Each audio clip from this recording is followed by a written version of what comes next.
వేణుగోపాల్ రెడ్డి గారు, H1B visa పొందుతున్నటువంటి వారిలో ఇప్పుడు అమెరికాలో ఉంటున్నటువంటి వాళ్ళల్లో కానివ్వండి 70% మంది భారతీయులు ఉన్నారు. మనం కొన్ని స్పెషల్ రిలాక్సేషన్స్ కోరుకోవడానికి ఏమైనా అవకాశం ఉందా? మొత్తం టోటల్గా ఓవరాల్గా మనము దానికే కంటిన్యూటీ కావాలా? ఇక్కడ H1 రూల్ అనేది ఓన్లీ మన కంట్రీ ఒకటే కాదు బ్రదర్. ఏంటంటే అన్ని కంట్రీస్ రిలేటెడ్ H1 అనేది.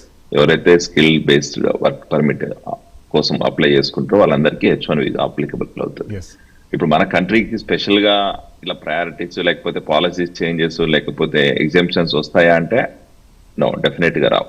ఎందుకంటే ఈ రోజు మనం ఎంత ఇంపార్టెంటో వేరే కంట్రీస్ కూడా అంతే ఇంపార్టెంట్. ఇందాక చెప్పినట్టు అమెరికా అనేది ఏంటంటే గ్లోబల్ కంట్రీ, ఆపర్చునిటీస్ అన్ని కంట్రీస్ కి సేమే ఉంటాయి. మన కంట్రీకి స్పెషల్ గా ప్రయారిటీస్ ఇచ్చేదంటూ ఏముండదు. కాకపోతే మనం ఎక్కువ కోట యూజ్ చేసుకోగలుగుతున్నాం బికాజ్ మనకున్న స్కిల్ బేస్డ్ వల్ల.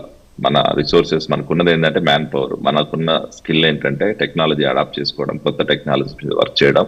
దానివల్ల అట్ ద సేమ్ టైం ఈరోజు ఏదైతే కొన్ని కంపెనీస్ ఉన్నాయో service based companies, most of the service based companies ఈరోజు అమెరికాలో రిసోర్సెస్ ని ప్రొవైడ్ చేసేటి అవన్నీ కూడా మన ఇండియాలో ఉండడం వల్ల మనకి ఆపర్చునిటీస్ ఎక్కువ వస్తున్నాయి. సో ఖచ్చితంగా రాబోయే రోజుల్లో కూడా అది కంటిన్యూ అవుతుంది. స్కిల్ ఉంటే ఆ ఆపర్చునిటీ వస్తుంది బ్రదర్, దాంట్లో డౌట్ లేదు. అట్ ద సేమ్ టైం ఇక్కడ స్కిల్ ఆపర్చునిటీ పక్కన పెడితే కొన్ని పాలసీస్ అనేది ఖచ్చితంగా టైట్ అవుతున్నాయి. ఇది వరకు లాగా ఫ్లెక్సిబిలిటీ ఉండట్లేదు. ఇది వరకు ఏంటంటే అమెరికాకి H1 మీద వస్తే 6 ఇయర్స్ టర్మ్ లో 6 ఇయర్స్ ఉన్న టైంలో ఏదో ఒక టైంలో మనం green card application petition file చేస్తే 141 అప్రూవ్ అయితే మనం ఎంత టైం కావాలంటే అంత టైం ఉండడానికి వెసులుబాటు ఉంటుంది. ఈ రోజు ఆ పరిస్థితి ఉంటుందా అంటే క్వశ్చన్ మార్క్. ఖచ్చితంగా చెప్పలేము. ఉంటున్నాం మేము అమెరికాలో అని చెప్పి స్ట్రాంగ్ గా చెప్పలేని పరిస్థితి. ఎందుకంటే రూల్స్ చేంజ్ అవుతున్నాయి, కొత్త కొత్త పాలసీస్, ఇమిగ్రేషన్ పాలసీస్ వస్తున్నాయి పిక్చర్ లోకి. అట్ ద సేమ్ టైం ఈ రోజు కాంపిటీషన్ కూడా ఇదివరకు లాగా లేదు. ఇదివరకు చాలా తక్కువ ఉండేది. ఇప్పుడు ఏంటంటే వెయిట్ పీరియడ్ అనేది కొన్ని డెకేడ్స్ పడుతుంది, సంవత్సరాల కంటే కూడా చెప్పాలంటే డెకేడ్స్ పడుతుంది. ఈ రోజు గ్రీన్ కార్డ్ అప్లికేషన్ ఈ సంవత్సరం ఫైల్ చేస్తే నెక్స్ట్ 30 ఇయర్స్ కో 25 ఇయర్స్ కో వస్తుంది అనుకుని మనం హోప్ పెట్టుకోవాలి తప్ప గ్రీన్ కార్డ్ వస్తారనేది ఒక భ్రమ. అన్లెస్ నీ దగ్గర మనీ ఉండి EB5 కో లేకపోతే ఇంకో కేటగిరీకి వెళ్తే తప్ప.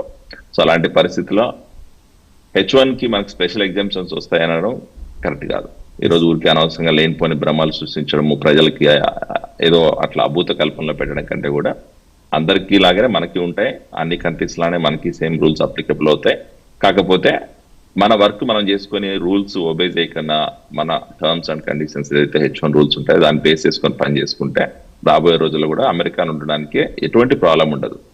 రూల్స్ స్కిప్ చేసేసేసి ఏదో కొన్ని చోట్ల మిస్యూజ్ చేస్తేనే నువ్వు కౌన్సిలర్ ప్రాసెస్కి వెళ్ళినప్పుడు లేకపోతే స్టాంపింగ్కి వెళ్ళినప్పుడు రిజెక్ట్ అయ్యే ఆప్షన్స్ కానీ RFE పడే ఆప్షన్స్ కానీ ఎక్కువ ఉంటాయి. సో దానివల్ల మనకే ప్రాబ్లం అవుతుందని చెప్తారు. ఎస్, చాందక్కినేని గారు, అంటే రాజకీయాలు వేరు, పాలసీస్ వేరు, కానీ కొన్ని కంపెనీలు, టెక్ కంపెనీలకు ఇండియన్ సాఫ్ట్వేర్ ఇంజనీర్సు దశాబ్దాల పాటు ఎంతో చాకరీ చేశారు, ఎంతో సేవ చేశారు. గూగుల్ కానివ్వండి, ఫేస్బుక్ కానివ్వండి, మేటా కానివ్వండి, టాప్ మోస్ట్ ఒక 10 కంపెనీలు చూసుకుంటే అందులో 60% ఇండియన్ సాఫ్ట్వేర్ ఇంజనీర్సే పనిచేశారు. కానీ ఇప్పుడు AI ఇంపాక్ట్తో కానివ్వండి, పాలసీస్ ఇంపాక్ట్తో కానివ్వండి, వాళ్ళ మీద ప్రెజర్ వచ్చినప్పుడు ఆ కంపెనీలు వాళ్ళని ఆదుకోవడానికి ముందుకు రావడం లేదు. ఓన్లీ బిజినెస్ మోడలేనా, రిఫార్మేటివ్ మోడల్ ఏముండదా? యుఎస్ అంతా మార్కెట్ డ్రివెన్. ఓకే, బిజినెస్ ఉన్ననాడు హైర్ చేశారు, $200,000 కూడా పే చేశారు. లేని not they can't afford because they are answerable to the shareholders. So అందుకని ఇది జరిగే అవకాశం లేదు. Otherwise you cannot be competitive. అందువల్ల నిన్న 8,000 మందినో ఎంతమందినో మెటా లే ఆఫ్ చేసింది. They didn't show only Indians. Unfortunately we were majority, so that's why it is hurting us. But వాళ్ళకి సర్వైవల్, ఎందుకంటే కాంపిటీషన్ ఉంది. If they don't do it they going to lose the market and they going to lose the revenues అవన్నీ. So అందుకోసం నీకు అది తప్పదు.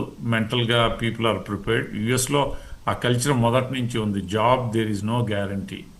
మనకి ఇండియాలో అలా కాకుండా గవర్నమెంట్ జాబ్స్లో వాటిలో అలవాటైన మీట ఇది జాబ్ వస్తే ఇది పర్మనెంట్గా ఉంటుందనేది ఇప్పుడు స్లోగా చేంజ్ వచ్చింది. ఇప్పుడు రీసెంట్గా TCS and other companies also have laid of.